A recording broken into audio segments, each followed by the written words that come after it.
Hey there, Wolfpack fans. It's me again, Kenton Gibbs, bringing you another episode of Locked On Wolfpack.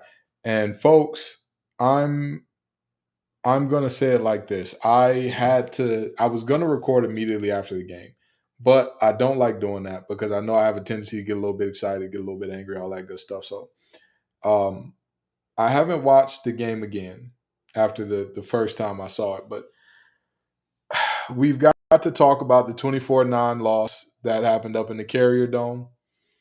And in discussing that, we're going to talk about how the team performed against Kenton's Keys. And I'm going to give you the layout for the week. Actually, I'm going to give that to you right now, but I'm going to reiterate it again at the end of the episode. Because we're on bye week and we are exactly 6 games in, which means exactly at the midway point, unless, if we don't get a bowl game, heaven forbid, we're at exactly the midway point of the season, which means at this point, we're halfway through.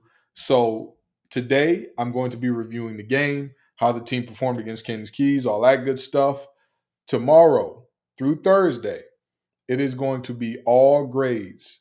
I'm going to, just so everybody knows I'm not doing this from a place of anger or hurt, I'm going to start with the defense, then go to the offense, then go to the coaches, and then Friday, we're going to be basically having a fireside chat about, you know, we're not in a great place right now, but what can we do to get into a better place? I'm going to have a bit of a roundtable situation with multiple folks who cover the Wolfpack or talk about the Wolfpack at a high level. Well, I'm going to have a few guests on for that, so just be ready. But today we're talking the actual recap of the game as well as how the team performed against Kenton's Keys. So stick around for all that and more on today's episode of Locked On Wolfpack.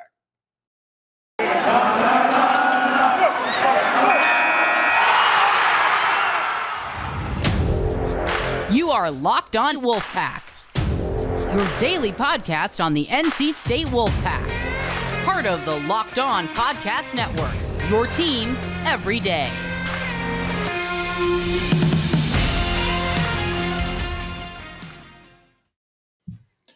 So we're looking back at the 24-9 loss to Syracuse, and we're talking about how it happened, what happened, all that good stuff. And let me say this, because this week I'm going to be very critical of this team. I'm going to be very honest about this team because there are certain parts of this team that were better than I thought and certain parts that were worse.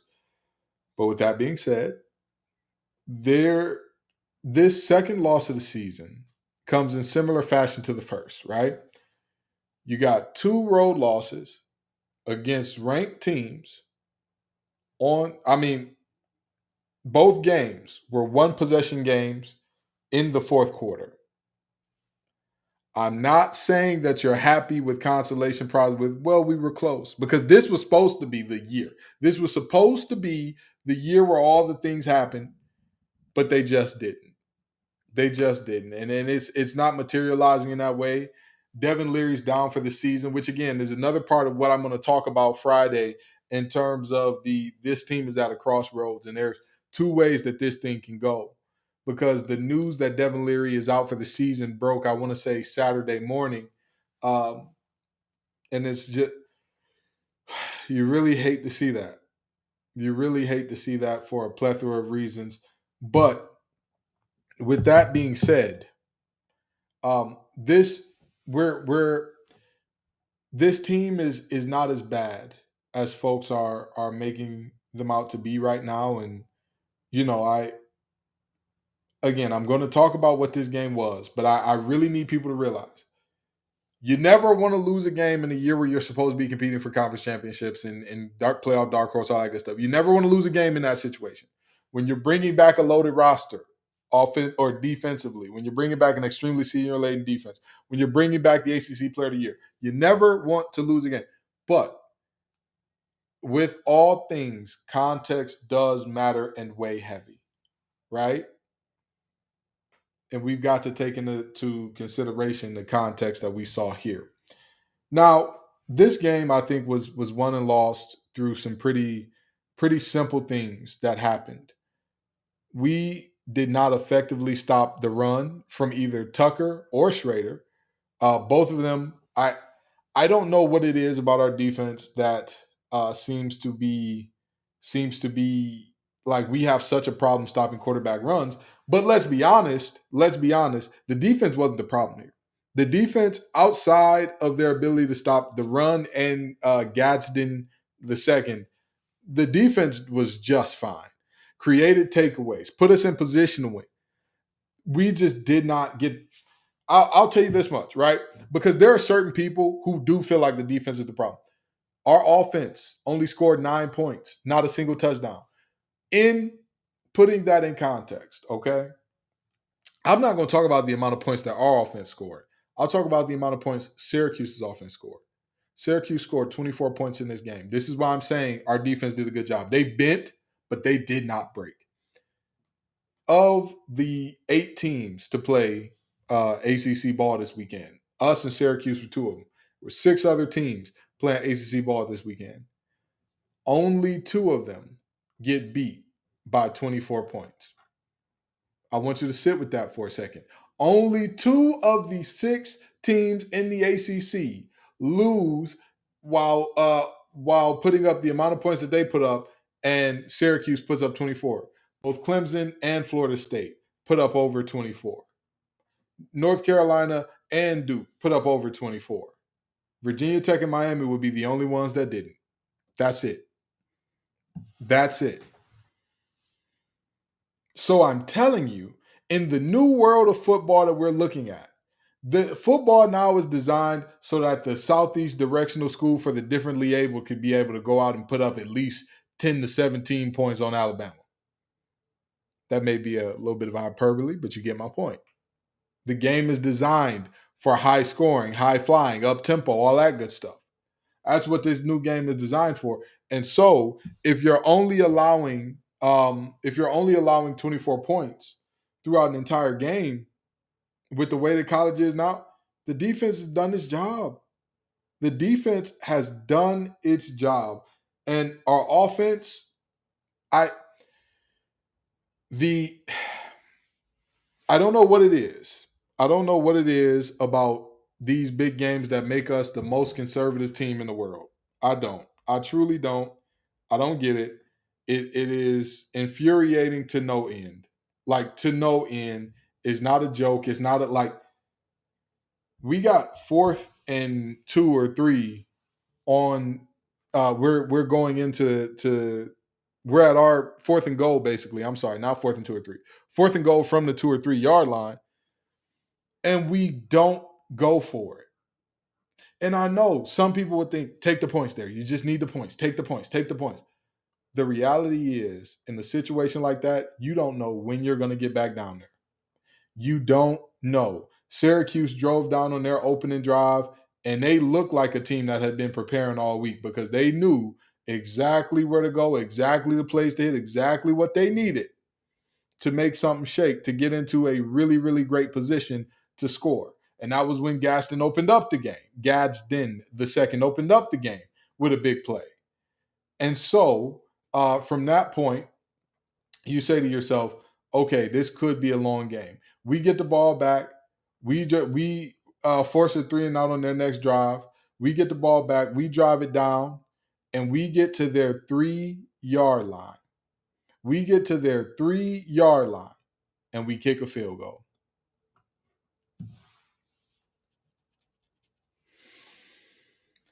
I'm sorry, but I want to show some confidence in my backup quarterback right there.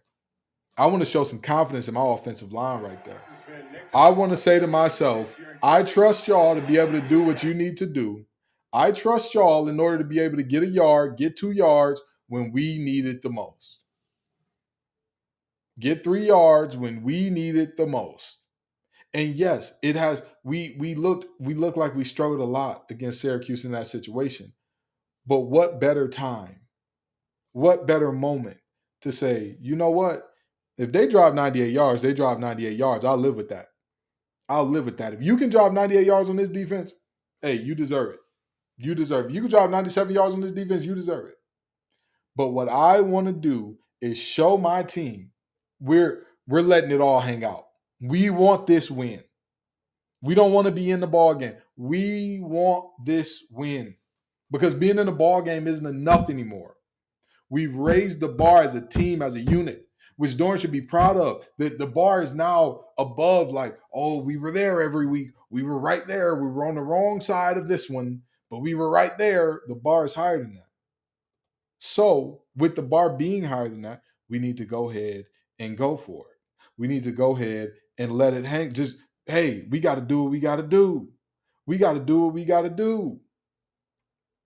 And so, this game, again, Gaston couldn't be stopped. He made plays all night. He was mossing guys. He was making huge catches over our guys. He was amazing. He was amazing. He played some really good ball. But also on the last touchdown that he caught, he was wide open. Wide open. Like literally, there was no defender within 5 to 7 yards of him. It might have been wider than that. And that stuff like that is what I mean when I'm like, our defense is really, really good. They're really, really good, but they're not perfect. And it's not their yes, it's their fault in that you need to have basic assignment and alignment down. You if you're out athleted by a 6'6" tight end receiver hybrid, you live with that. You tip your hat and say, hey man, got a big play. What am I gonna do there? Sure. But to not be aligned or to not be assigned or to not know your assignment, because somebody had to have that deep third or deep. It looked like third. It looked like either cover one or cover three. Either way, it's a single high look. In a single high look, either somebody was responsible for Gaston in the second and man, or somebody was responsible for that deep third via the zone. But either way it goes, he was running uncontested. He was running unbothered. He was running untouched, completely clean. So a moment like that is tough. But again, our offense was it was just brutal. It was just brutal. I'll put it like this because I've talked about our defense in detail because there's like detailed stuff that I can say about our defense. Our offense, I mean this genuinely. I cannot think of two things that we did well offensively. I think Jack Chamber played above his head. I do. I do. Did he miss some big passes? Yes, absolutely. But he's at the end of the day, if you were to tell me, hey Ken, what are you expecting from a walk-on backup? Not much more than that. Not much more than what he gave us. He had some plays, throw to Thayer in the back of the end zone that Thayer needed to come down with. He had some plays where he just didn't get the help, but he also had plays where he overthrew some receivers that were wide open for 6 and all that. So, you kind of you take the good with the bad, but he was also the leading rusher on the team. So you take the good with the bad, but this one is just tough. Again, I'm sorry. Let me go back to the stat that I was about to quote here to explain to you how brutal our offense was, okay? Not a singular ACC team with a winning record has scored as few points as we did this game in any game this season. Go look it up. If you think I'm lying, go look it up and come back to me and tell me. Because y'all know I'm very receptive to Twitter. I'm very receptive to the tweets and replies people getting me on Twitter. I'm very receptive to the comments y'all leave on YouTube. Go tell me if I'm wrong. Go tell me if I'm wrong. Not a single team with a winning record right now has scored 9 or less, has scored single digits in any single game this year, but us. That to me, that was the story of the night. And I know some people are talking about the officiating and all that, and there was some terrible calls there. Yes, absolutely. Absolutely. The one where the quarterback was past the line of scrimmage with every part of his body except his back pinky toe, sure. There was a legal block on that play, absolutely. Schrader also got away with a hold when Tucker reversed field early in the game. Sure. Hey, I'll give you that. The referees and their officiating was not good, but guess what? Neither is scoring 9 points. That's just abysmal. That's never gonna be good enough. That's never ever gonna be good enough. It just can't be. But one thing that's always good enough is Simply Safe. The numbers don't lie, folks. In the last decade, over 4 million people have chosen Simply Safe Home Security to protect their home. You don't earn the trust of that many people without doing something right. At Simply Safe, your safety is the only thing that matters. I know because I use Simply Safe in my home. They protect you with cutting edge security technology powered by 24/7 professional monitoring agents who have your back. And trust me, there is a ton of reasons to love it. The 24/7 monitoring agents call the moment that a threat is detected and dispatch police or first responders in an emergency, even if you're not home. And their monitoring systems use proprietary advanced response technology to visually confirm a break in is real so you can get the highest priority police dispatch. So make sure that you customize the perfect system for your home in just minutes at simplysafe.com/lockedoncollege. Save 20% on your Simply Safe security system when you sign up for an interactive monitoring plan and get your first month free. Visit simplysafe.com/lockedoncollege to learn more. There's no safe like Simply Safe. So now let's talk about how this team performed against the Keys. Okay, we get to the offensive side of the ball first. Less than 3 pre-snap penalties, and or I'm sorry, less than 6 penalties and 5 loss of yards plays on first downs. That was not achieved. That was not even close to achieved. I I am, to say that I am a little bit disappointed with how poorly we did in terms of pre-snap penalties and all that. I I would I would be lying to you if I said it wasn't bothersome with how old this team is. I would. I would be lying to you. With a younger group of guys, with that 2019 team, you kind of, you excuse stuff like this because you're like, hey, man, y'all ain't played in big situations. Y'all are young. Y'all are brand new to this thing. Y'all don't know what to do with this thing yet. I get it. Trust me, I get it.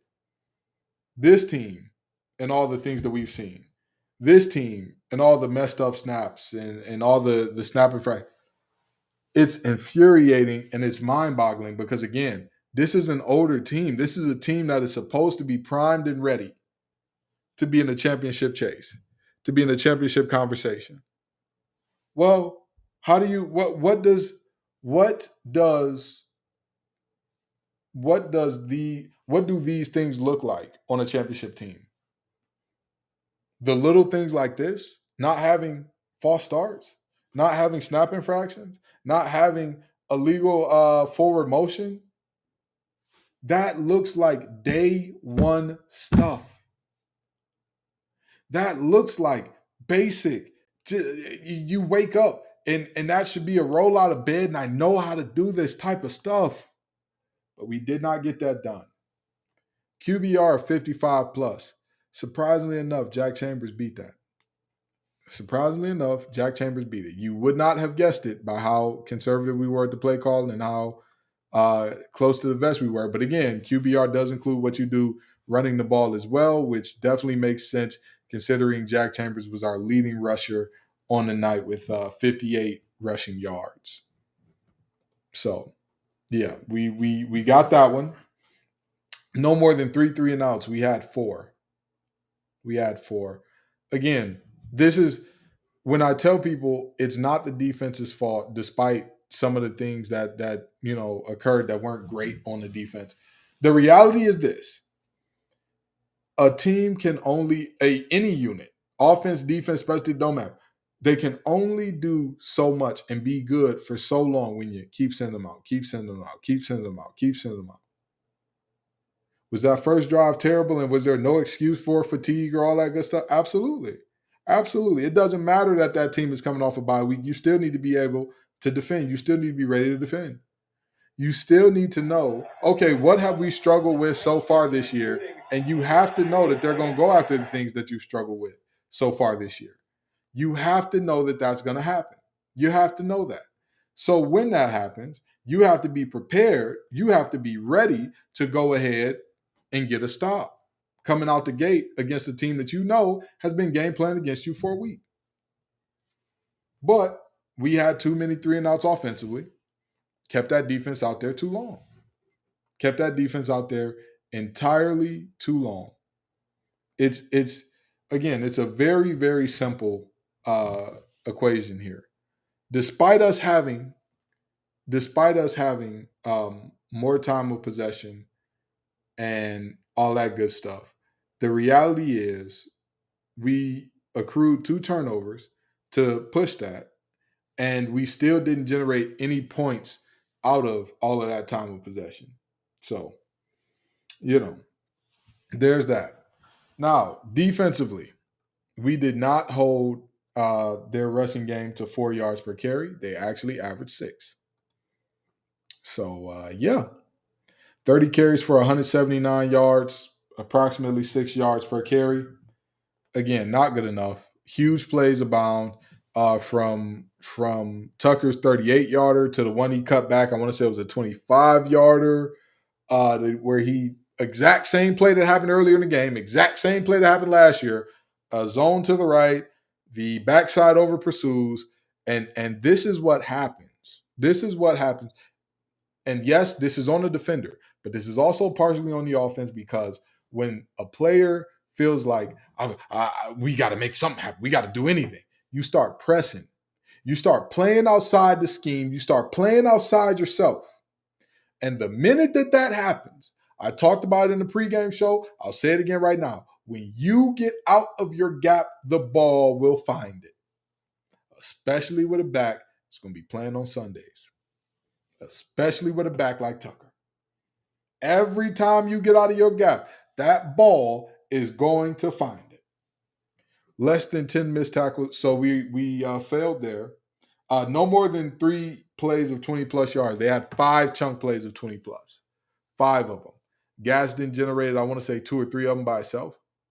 Gaston the second generated 2 or 3 of them by itself, but we allowed 5 big plays.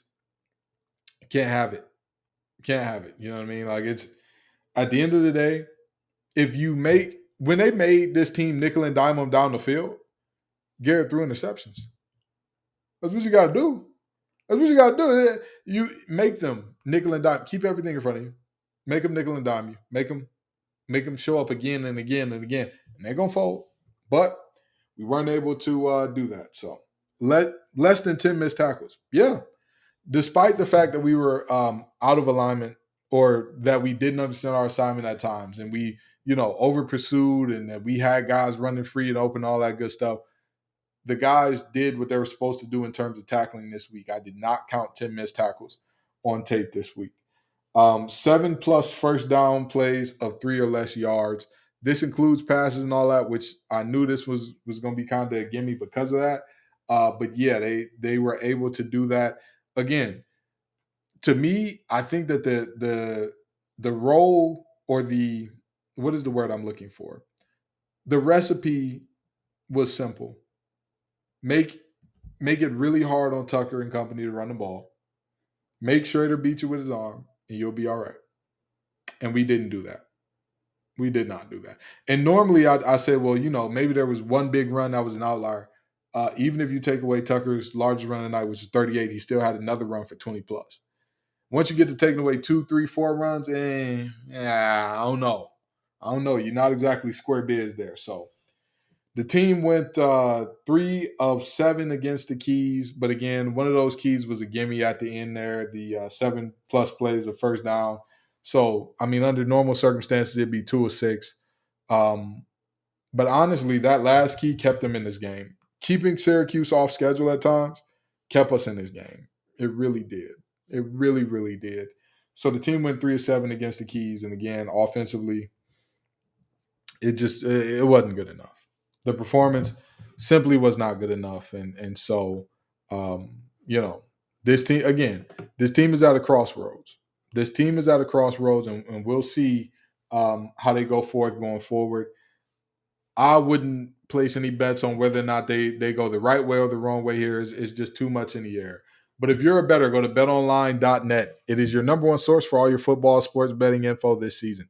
Find all the latest developments, team matchups, news, podcasts, and in-depth articles and analysis on every game you can find. And as always, BetOnline remains your continued source for all your sports wagering information with live betting and up-to-the-minute scores for every sport out there. The fastest and easiest way to check in on all your favorite games and events, including the MLB playoffs, MMA, boxing, and golf. Head to the website to learn more today. BetOnline, where the game starts. So we're about to land this thing, but I hope that I've made it abundantly clear here that there is hurt, there is disappointment, there is a bit of bewilderment amongst Wolfpack Nation right now and wondering, like, where do we go and how did it all go wrong? And it's a familiar feeling. It's a little bit of a familiar feeling where this was supposed to be the year and the wheels just kind of came off at some point in time. But that's my message to y'all today. I really and truly don't believe the wheels have come off. Again, I know this is not ideal. This is not what anybody wanted. I understand that. I'm not writing that off at all. There's plenty of season left. And as I started this episode, I will end this episode. Your only two losses were both on the road against ranked teams in two games that were one-possession games in the fourth quarter. I am telling you, this team has a ton to play for. But are they going to show up and play for it? Are the coaches going to coach for it?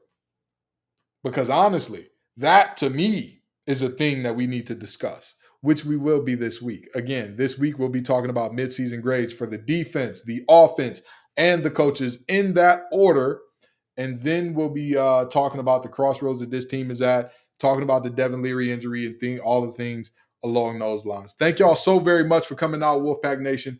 We're going to be all right. You know what I mean? We're going to be all right. We're going to work this thing out. We're going to find a way, all right? Peace and love, y'all. And as always, go Pack.